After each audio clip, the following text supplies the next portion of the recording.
Hello नमस्कार जय Hind Vande Mataram friends. तो मित्रों आज विडियो में આપણે 1 થી 20 જેટલા मित्रों બંધારણના क्वेश्चन લઈને આવ્યા છીએ। मित्रों આવનારી એક્ઝામ કોન્સ્ટેબલની એની જો તમે તૈયારી કરતા હોય તો मित्रों આ વિડિયો એમાં છેલ્લે સુધી જોતા રહેજો। દરરોજ मित्रों આપણે આ સિરીઝ ચાલુ રાખીશું। એક્ઝામ ના આવે ત્યાં સુધી દરરોજ આપણે मित्रों આવા વિડિયો લઈને આવીશું। તો ચેનલ ઉપર નવા હોય તો તમે ચેનલને मित्रों ખાસ સબસ્ક્રાઇબ કરી લેજો। દરરોજ આપણી ચેનલ ઉપર આવા વિડિયો તમને જોવા મળશે। તો ચાલો શરૂ કરીએ। ક્વેશ્ચન નંબર 1, નીચેના સહયોગી રાજ્યો પૈકી કયું રાજ્ય શરૂઆતમાં સહયોગી રાજ્ય હતું અને ત્યાર પછી પૂર્ણ રાજ્ય બન્યું હતું? મિત્રો નીચેનામાંથી સહયોગી રાજ્યો પૈકી કયું રાજ્ય શરૂઆતમાં સહયોગી રાજ્ય હતું અને ત્યાર પછી પૂર્ણ રાજ્ય એ બન્યું હતું? કયું આવશે મિત્રો? રાઈટ આન્સર અહીંયા સિક્કિમ હતું। બરાબર, ઓપ્શન એ રાઈટ આન્સર આપણો બની જશે। ખાસ યાદ રાખજો મિત્રો, સહયોગી રાજ્યો પૈકી કયું તો સિક્કિમ રાજ્ય મિત્રો શરૂઆતમાં સહયોગી રાજ્ય હતું અને ત્યાર પછી પૂર્ણ રાજ્ય એ બન્યું હતું। ખાસ યાદ રાખજો મિત્રો, પહેલેથી ને સિક્કિમ રાજ્ય પહેલેથી ભારતમાં ન હતું। 35મો બંધારણીય સુધારા વખતે સિક્કિમને સહરાજ્ય અથવા તો અર્જિત રાજ્યનો દરજ્જો આપવામાં આવ્યો હતો અને 35મા બંધારણીય સુધારામાં એને પૂર્ણ રાજ્યનો દરજ્જો આપવામાં આવ્યો ન હતો। બરાબર, અને પછીથી આગળ જતાં 36મા બંધારણીય સુધારા દરમિયાન પૂર્ણ રાજ્યનો એને દરજ્જો આપવામાં આવ્યો હતો। એ બાબત આપણને ખાસ ખ્યાલ હોવી જોઈએ। અહીંયા જો મિત્રો આપણને આપેલું છે સમજૂતી। બરાબર, સિક્કિમ પર ચોગ્યાલ વંશનું શાસન હતું અને 35મો બંધારણીય સુધારો એમાં સહરાજ્ય અર્જિત પ્રદેશ જાહેર કરવામાં આવ્યું હતું અને 36મો બંધારણીય સુધારો એ દરમિયાન પૂર્ણ રાજ્ય અને ઘોષિત કરવામાં આવ્યું હતું। બરાબર, ઓપ્શન એ આપણો અહીંયા રાઈટ આન્સર બની જશે। શરૂઆતમાં સહયોગી રાજ્ય હતું ને ત્યાર પછી પૂર્ણ રાજ્ય બનેલું ગયું તો સિક્કિમ રાજ્ય રાઈટ આન્સર બનશે આપણો। જોઈએ હવે મિત્રો ત્યારબાદનો નેક્સ્ટ ક્વેશ્ચન, ભારતીય બંધારણ ઘડવાના બાબતે ખોટું વિધાન જણાવો। ભારતીય બંધારણના ઘડવા બાબત પૈકી આપણને અહીંયા 4 વિધાનો આપેલા છે, જોવાના છે કયું વિધાન ખોટું છે જોઈએ આપણે। બરાબર, કેટલાક રજવાડાઓનું બંધારણ સભામાં પ્રતિનિધિત્વ કરવામાં આવ્યું ન હતું।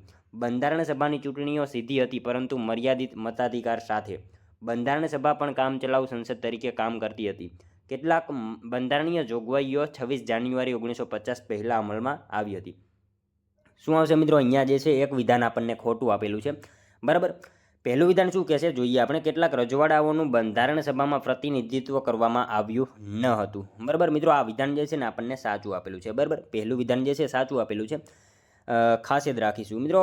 જો કેટલાક રજવાડાઓનું બંધારણ સભામાં પ્રતિનિધિત્વ કરવામાં આવ્યું ન હતું, આ વિધાન સાચું છે, કારણ કે મિત્રો દરેક દેશી રજવાડાઓને દરેક રજવાડા દીઠ એક સીટ સંવિધાન સભામાં એ નહોતી આપી।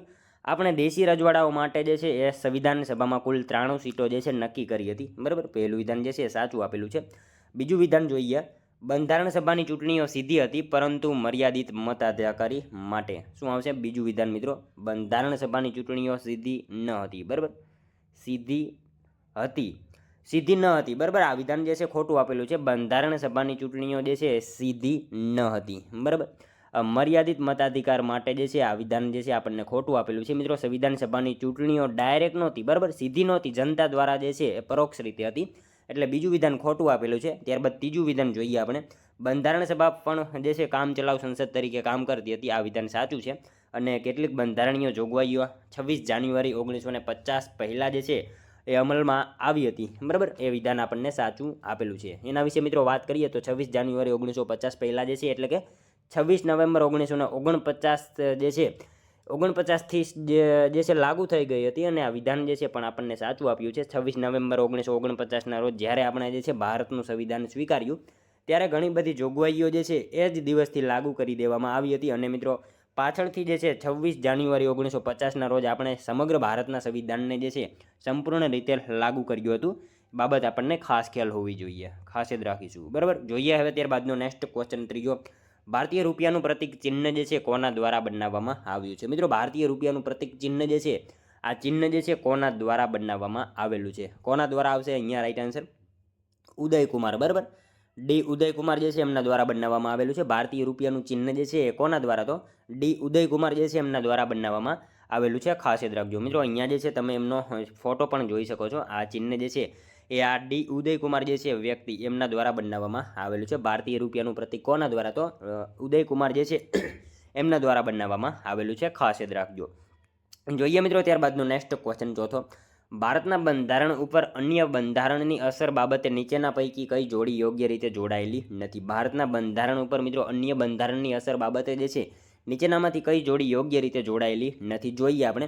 એક, નાગરિકત્વનો ખ્યાલ યુનાઇટેડ કિંગડમ, સરકારનું સંઘીય બંધારણ યુનાઇટેડ સ્ટેટ, મૂળભૂત ફરજો કેનેડા અને રાજ્યનીતિના માર્ગદર્શક સિદ્ધાંતો જે છે આયર્લેન્ડ. શું આવશે મિત્રો? એક જોડી આપણને ખોટી આપેલી છે. કઈ આવશે? સી આવશે. બરાબર, ઓપ્શન સીમાં આપેલી જોડી જે છે મૂળભૂત ફરજો જે છે કેનેડા નહીં આવે. બરાબર, રશિયા આવશે.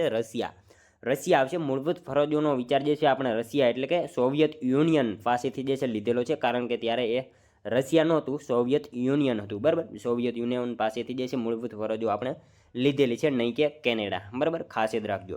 જો અહીંયા તમને આપેલું છે મૂળભૂત ફરજોનો વિચાર જે છે રશિયામાંથી લેવામાં આવેલો છે. બરાબર, ખાસ યાદ રાખજો, સોવિયત યુનિયન. બરાબર મિત્રો, તમે વિડીયોમાં જે છે છેલ્લે સુધી જોતા રહેજો. આપણે છેલ્લે જે છે લાસ્ટમાં એક 21મો ક્વેશ્ચન રાખેલો છે, જેનો આન્સર તમારે કોમેન્ટમાં જણાવવાનો રહેશે, તો વિડીયોમાં તમે છેલ્લે સુધી જોતા રહેજો.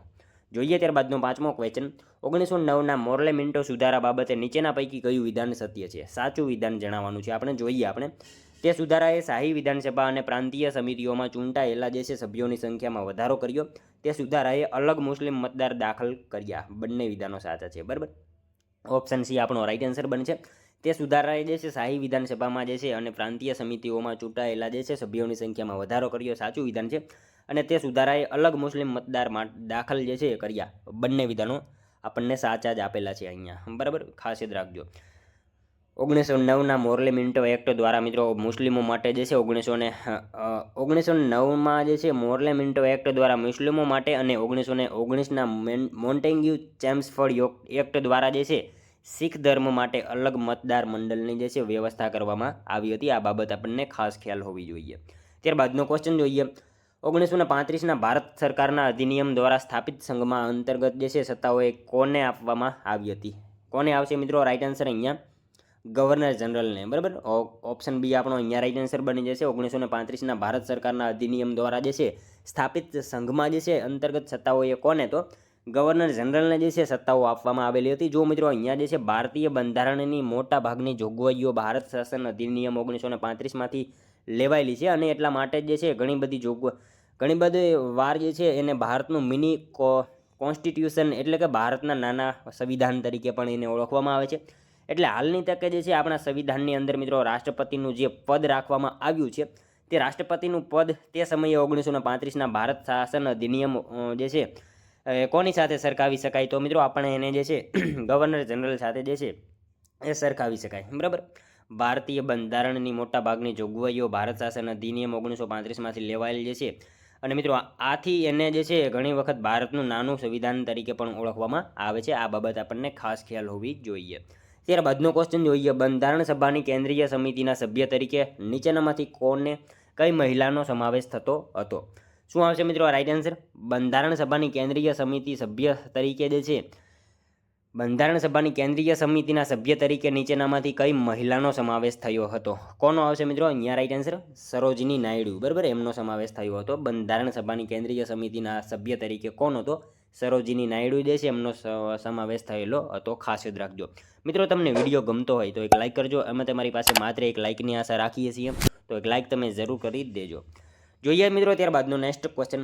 બંધારણમાં કેટલી અનુસૂચિઓ સામેલ કરવામાં આવેલી હતી? મિત્રો, બંધારણમાં જે છે કુલ કેટલી અનુસૂચિઓ સામેલ કરવામાં આવેલી હતી? કેટલી આવશે મિત્રો? 12 આવશે. બરાબર, ઓપ્શન સી આપણો અહીંયા રાઈટ આન્સર બની જશે. બંધારણમાં કેટલી? તો 12 અનુસૂચિઓ જે છે સામેલ કરવામાં આવેલી હતી. જુઓ મિત્રો, શરૂઆતમાં 8 અનુસૂચિઓ હતી અને હાલમાં જે છે 12 અનુસૂચિઓ છે. બરાબર, ખાસ યાદ રાખજો. ત્યારબાદનો ક્વેશ્ચન જોઈએ. બંધારણમાં આપણા દેશનો કયા નામે સ્વીકાર થયેલો છે? બંધારણમાં મિત્રો આપણા દેશનો જે છે એ કયા નામે સ્વીકાર થયેલો જોવા મળે છે? કયા નામથી આવશે? ઇન્ડિયા એટલે કે ભારત. બરાબર, આ નામથી ઉલ્લેખ થયેલો જોવા મળે છે. મિત્રો, ખાસ યાદ રાખજો. મિત્રો, આ શબ્દ આપણને જે છે ભારતના સંવિધાનના જે છે એ ભાગ 1માં જે છે આર્ટિકલ 1માં જે છે આપેલો છે. ભારત અર્થાત ઇન્ડિયા. બરાબર, ઇન્ડિયા અર્થાત ભારત એ રાજ્યનો બનેલો સંઘ છે, એટલે ઇન્ડિયા એટલે કે ભારત. બરાબર, ઓપ્શન ડી રાઈટ આન્સર અહીંયા આપણો બની જવાનો છે. ત્યારબાદનો ક્વેશ્ચન જોઈએ. આ મુખ્ય બંધારણનો ભાગ છે. આ બાબત નામ ઉચ્ચતમ ન્યાયાલય દ્વારા કયા કેસમાં નક્કી કરવામાં આવેલી હતી? મિત્રો, આમુખ જે છે બંધારણનો ભાગ છે. આ બાબત જે છે એ નામ ઉચ્ચતમ ન્યાયાલય દ્વારા કયા કેસમાં નક્કી કરવામાં આવેલ હતી? કયા કેસમાં આવશે મિત્રો right answer? Keshavananda Bharati case. બરાબર, ઓપ્શન બી આપણો અહીંયા રાઈટ આન્સર બની જશે. ખાસ યાદ રાખજો, આમુખ જે છે બંધારણનો ભાગ છે. આ બાબત ઉચ્ચ ન્યાયાલય દ્વારા જે છે કયા ન્યાયાલય દ્વારા? તો કેશવાનંદ ભારતી કેસમાં જે છે આ બાબત જે છે નક્કી કરવામાં આવેલી હતી. ખાસ યાદ રાખજો મિત્રો.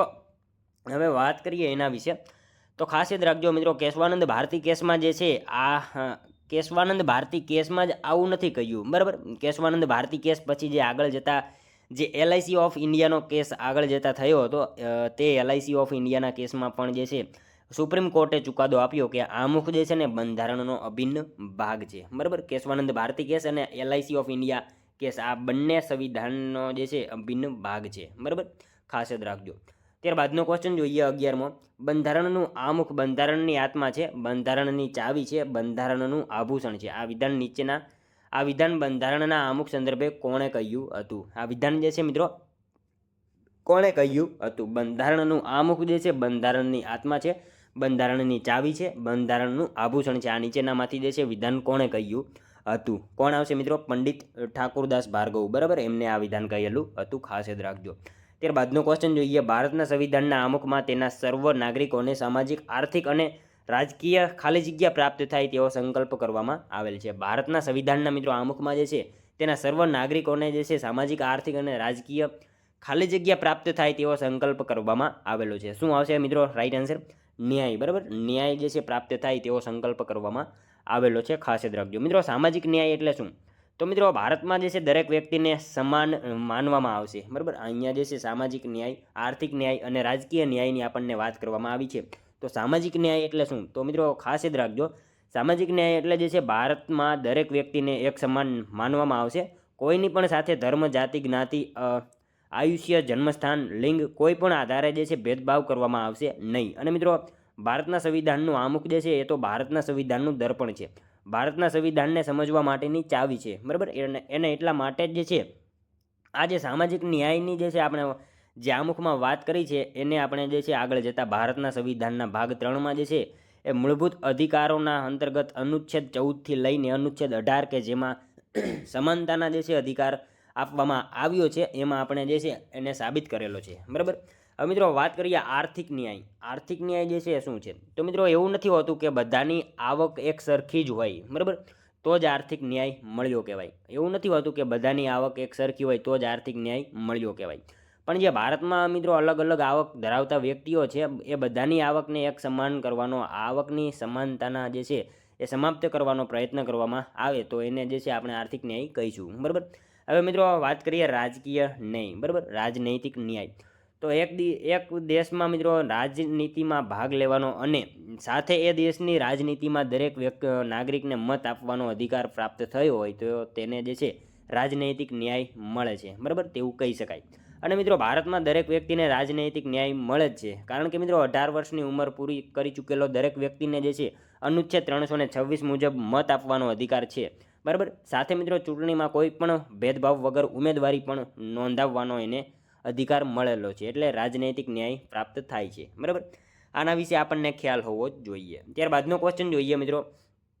ભારતના બંધારણમાં નીચેના પૈકી કયા શબ્દનો ઉલ્લેખ નથી? મિત્રો ભારતના બંધારણમાં નીચેનામાંથી કયા શબ્દનો ઉલ્લેખ કરવામાં આવેલો નથી?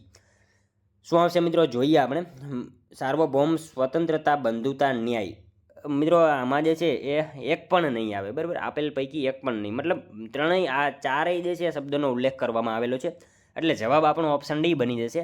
ચારેયનો જે છે ઉલ્લેખ કરવામાં આવેલો છે એટલે જવાબ ઓપ્શન ડી બની જશે. એક પણ નહીં. બરાબર, ઉલ્લેખ કરવામાં આવેલો નથી એવું આપણને પૂછેલું છે. આપણે એટલા માટે આપણો જવાબ ઓપ્શન ડી બની જશે. મિત્રો સાર્વભૌમિક એનો ઉલ્લેખ જે છે એ કરવામાં આવેલો છે. બરાબર, સાર્વભૌમિક એનો ઉલ્લેખ કરવામાં આવેલો છે. સ્વતંત્રતાનો પણ ઉલ્લેખ કરવામાં આવેલો છે. 5 પ્રકારની જે છે સ્વતંત્રતાનો પણ સંવિધાનમાં આમુખમાં ઉલ્લેખ જોવા મળે છે. બંધુત્વ, બરાબર, બંધુત્વની ભાવના એનો પણ સંવિધાનમાં ઉલ્લેખ જોવા મળે છે. ન્યાય જે છે ન્યાય એ પણ ભારતના સંવિધાનમાં 3 પ્રકારના ન્યાયનો પણ ઉલ્લેખ જોવા મળે છે. બરાબર, આ તમામ બાબત જે છે એનો ઉલ્લેખ જોવા મળે છે. ખાસ યાદ રાખીશું. ત્યારબાદનો ક્વેશ્ચન જોઈએ મિત્રો. જો અહીંયા જે છે આપેલ ચારેય શબ્દોનો સંવિધાનના આમુખમાં ઉલ્લેખ જોવા મળે છે. બરાબર, ત્યારબાદનો ક્વેશ્ચન જોઈએ. ભારતના સંવિધાનના આમુખમાં વ્યક્તિનું ગૌરવ અને રાષ્ટ્રની એકતા અને અખંડતા સુદ્રષ્ટ કરે એવી વિકસાવવાનો ગંભીરતાપૂર્વક સંકલ્પ કરીને તેને અપનાવવાની જોગવાઈ છે. શું આવશે મિત્રો આમાં રાઈટ આન્સર? બંધુતાની. બરાબર, બંધુતાની ભાવનાને વિકસિત કરવાની વાત કરી છે કે આપણે જે છે જેથી કરીને દેશનું ગૌરવ, દેશની એકતા અને અખંડિતતાને જે છે સુનિશ્ચિત કરી શકીએ. બરાબર, બંધુતા આપણો રાઈટ આન્સર અહીંયા બનશે. ત્યારબાદનો ક્વેશ્ચન જોઈએ. ભારત પ્રજાસત્તાક છે કારણ કે, ભારત દેશ જે છે એ મિત્રો પ્રજાસત્તાક છે કારણ કે શું આવશે? તે લોકશાહી રાજ્ય છે. બરાબર, તે લોકશાહી રાજ્ય છે. ઓપ્શન બી રાઈટ આન્સર બની જશે. ભારત જે છે એ પ્રજાસત્તાક છે કારણ કે તે લોકશાહી રાજ્ય છે. બરાબર, જો પ્રજા દ્વારા પ્રજા માટે પ્રજા થકી, બરાબર, સત્તાવાળી જોગવાઈ, બરાબર, પ્રજાસત્તાક લોકશાહી. બરાબર, ભારત જે છે લોકશાહી રાજ્ય છે, ખાસ યાદ રાખજો. ત્યારબાદનો ક્વેશ્ચન જોઈએ. ભારતના બંધારણની રચના વખતે બંધારણ સભાના કેટલા સભ્યો હતા? મિત્રો ભારતના બંધારણની રચના વખતે જે છે એ બંધારણ સભાના કેટલા સભ્યો હતા? કેટલા આવશે મિત્રો? 389 હતા. બરાબર, ઓપ્શન બી આપણો અહીંયા રાઈટ આન્સર બની જશે. ખાસ યાદ રાખજો, ભારતના બંધારણની રચના વખતે બંધારણ સભાના કુલ કેટલા? તો 389 સભ્યો હતા. મિત્રો એમાં વિગતવાર આપણે માહિતી મેળવીએ તો જુઓ અહીંયા આપેલું છે સમજૂતી. બરાબર, કેબિનેટ મિશન યોજનાના આધારે 389 સભ્યો હતા. એમાં મિત્રો 296 બ્રિટિશ ભારતની બેઠકો હતી અને 93 જે છે દેશી રજવાડાઓની જે છે બેઠકો હતી. 93 જે છે એ રાજાઓની બેઠકો હતી અને 296 બ્રિટિશ ભારતની બેઠકો જે છે એમાંથી મિત્રો એક પ્રાંત કે જ્યાં બ્રિટિશોનું જે છે શાસન હતું અને એમાં જે છે 292 બેઠકો હતી અને 4 જે છે ચીફ કમિશનરોની પ્રાંતોમાંથી જે છે 4 બેઠકો ચીફ કમિશનરની પ્રાંતોમાંથી હતી. એ બાબત આપણને ખાસ ખ્યાલ હોવી જોઈએ. બરાબર, ત્યારબાદનો ક્વેશ્ચન જોઈએ. ભારતીય બંધારણને તૈયાર કરવામાં કુલ કેટલો સમય લાગ્યો હતો? ભારતના બંધારણને મિત્રો તૈયાર કરવામાં કુલ કેટલો સમય લાગ્યો હતો? 2 વર્ષ 11 મહિના અને 18 દિવસ. બરાબર, ઓપ્શન ડી રાઈટ આન્સર બની જશે. ભારતીય બંધારણને તૈયાર કરવામાં કુલ કેટલો હતો? 2 વર્ષ 11 મહિના અને 18 દિવસ જેટલો જે છે સમય લાગ્યો હતો. જુઓ મિત્રો અહીંયા જે છે સમજૂતી આપેલી છે. બંધારણ સભાએ જે છે 2 વર્ષ 11 મહિના અને 18 દિવસ કાર્ય કર્યું, જેમાં કુલ જે છે 166 બેઠકો મળી હતી અને બંધારણ તૈયાર કરવા પાછળ કુલ 64 લાખનો ખર્ચો થયો હતો. આ બાબત આપણને ખાસ ખ્યાલ હોવી જોઈએ. બંધારણ સભા જે છે બંધારણ તૈયાર કરવા કુલ કેટલા? તો 64 લાખનો જે છે ખર્ચો થયેલો હતો. બરાબર, ખાસ યાદ રાખીશું. ત્યારબાદનો ક્વેશ્ચન જોઈએ મિત્રો. ઈસ્ટ ઇન્ડિયા કંપનીના વેપારના હકો નીચે દર્શાવેલ કયા કાયદાથી નાબૂદ કરવામાં આવ્યા? ઈસ્ટ ઇન્ડિયા કંપનીના વેપારના હકો મિત્રો નીચે દર્શાવેલ કયા કાયદાથી જે છે એ નાબૂદ કરવામાં આવ્યા? કયા કાયદા દ્વારા આવશે મિત્રો અહીંયા રાઈટ આન્સર? Charter act 1813. બરાબર, ઓપ્શન બી આપણો અહીંયા રાઈટ આન્સર બની જશે. ઈસ્ટ ઇન્ડિયા કંપનીના જે છે વેપારના હકો નીચે દર્શાવેલ કયા એક્ટ દ્વારા? તો ચાર્ટર એક્ટ 1813 મુજબ જે છે નાબૂદ કરવામાં આવ્યા હતા. મિત્રો અહીંયા જે છે સમજૂતી આપેલી છે. મતલબ કે મિત્રો હવે 1813ના ચાર્ટર એક્ટ બાદ દરેક અંગ્રેજ વેપારી ભારતમાં જે છે વેપાર કરી શકે છે, પરંતુ યાદ રાખજો મિત્રો, ચા અને ચીન દેશ સાથેનો વેપાર જે છે એના ઉપર ઈસ્ટ ઇન્ડિયા કંપનીનો એકાધિકાર બની રહે છે. બરાબર, એ સિવાયની દરેક બાબતોમાં કોઈ પણ બ્રિટિશ વેપારી જે છે એ ભારત સાથે વેપાર કરી શકે છે. બરાબર, આ બાબત આપણને ખાસ ખ્યાલ હોવી જોઈએ. જો અહીંયા જે છે આપેલું છે 1813ના ચાર્ટર એક્ટ દ્વારા કંપનીના ભારત પરના વેપારિક એકાધિકારોને જે છે સમાપ્ત કરી દેવાયા. જો કે ચાના વેપાર અને ચીન સાથેના વેપાર પર કંપનીનું જે છે પ્રભુત્વ જળવાઈ રહી છે અને મિત્રો દરેક વેપારીઓ હવેથી જે છે ભારતમાં વેપાર કરી શકશે. બરાબર, ખાસ યાદ રાખજો. ત્યારબાદનો ક્વેશ્ચન જોઈએ. આઝાદ ભારતના બંધારણને સંઘ સભાએ કયા દિવસે મંજૂરી આપી? મિત્રો આઝાદ ભારતના બંધારણને જે છે સંઘ સભાએ કયા દિવસે મંજૂરી આપી? મિત્રો આમાં તમે કન્ફ્યુઝ થઈ ના થતા 26 નવેમ્બર 1949 આવશે. બરાબર, 26 નવેમ્બર 1949 આવશે, નહીં કે 26 જાન્યુઆરી 1950. બરાબર, આ અહીંયા આપણને શું પૂછેલું છે? મંજૂરી આપી એવું પૂછેલું છે. બરાબર, 26 નવેમ્બર 1949 આવશે. બરાબર, જુઓ અહીંયા આપણને સમજૂતી આપેલી છે, એમાં જોઈ લો. સમજૂતી છે સ્વીકાર્યું ક્યારે? તો 26 નવેમ્બર 1949 અને લાગુ કર્યું 26 જાન્યુઆરી 1950. બરાબર, ત્યારબાદનો ક્વેશ્ચન જોઈએ 20મો. નીચે પૈકી કોણ બંધારણ સભાની મૂળભૂત અધિકારોની પેટા સમિતિના અધ્યક્ષ હતા? મિત્રો નીચેનામાંથી કોણ જે છે બંધારણ સભાની મૂળભૂત અધિકારોની પેટા સમિતિના અધ્યક્ષ હતા? બરાબર, પેટા સમિતિના અધ્યક્ષ પૂછેલા છે અહીંયા. બરાબર, કોણ આવશે? જેબી કૃપલાણી. બરાબર, જેબી કૃપલાણી જે છે મિત્રો બંધારણ એ મૂળભૂત અધિકારોની પેટા સમિતિના જે છે અધ્યક્ષ હતા. ખાસ યાદ રાખજો. બરાબર, જુઓ અહીંયા જે છે એ મૂળભૂત અધિકાર સમિતિના અધ્યક્ષ જે છે એ સરદાર પટેલ હતા અને પેટા સમિતિના અધ્યક્ષ જે છે જેબી કૃપલાણી હતા. બરાબર, જેબી કૃપલાણી જે છે રાઈટ આન્સર બને છે. મિત્રો મૂળભૂત અધિકારોની લગતી જે મૂળ સમિતિ હતી એના અધ્યક્ષ હતા સરદાર પટેલ, પરંતુ જેની તેની જે પેટા સમિતિ હતી એના અધ્યક્ષ હતા JB કૃપલાણી, ખાસ યાદ રાખજો મિત્રો. જોઈએ ત્યારબાદનો 21મો ક્વેશ્ચન, જેનો આન્સર તમારે કોમેન્ટમાં જણાવવાનો રહેશે. બરાબર, બંધારણ ઘડવાનો સૌપ્રથમ વિચાર કોને આવ્યો? તો મિત્રો બંધારણ ઘડવાનો સૌપ્રથમ વિચાર જે છે એ નીચેનામાંથી કોણે આવ્યો હતો? આનો એક મિત્રો આન્સર તમારે કોમેન્ટમાં જણાવવાનો રહેશે. બરાબર મિત્રો, સાથે સાથે જે છે આ 50માંથી આ 20માંથી તમારા કેટલા સાચા પડે છે એ પણ તમારે કોમેન્ટમાં જણાવવાનું રહેશે. અને મિત્રો તમને આ વિડીયો કેવો લાગ્યો એનો અભિપ્રાય તમારે કોમેન્ટમાં જણાવવાનો રહેશે. તો મિત્રો આ તો વિડીયો, જો તમને વિડીયો પસંદ આવ્યો હોય તો એક લાઇક કરજો, તમારા મિત્રો જોડે શેર કરજો, જેથી એમને પણ ઉપયોગી બને. અને આપણી ચેનલ ઉપર નવા હોય તો ચેનલ સાથે મિત્રો જરૂરથી જોડાયેલા રહેજો, ચેનલને ખાસ સબસ્ક્રાઇબ કરી લેજો. દરરોજ મિત્રો આપણી ચેનલ ઉપર આવા જીકેના વિડીયો જોવા મળશે. તો મળશું હવે આપણે કાલે બીજા વિડીયોમાં. ત્યાં સુધી જય હિન્દ, વંદે માતરમ.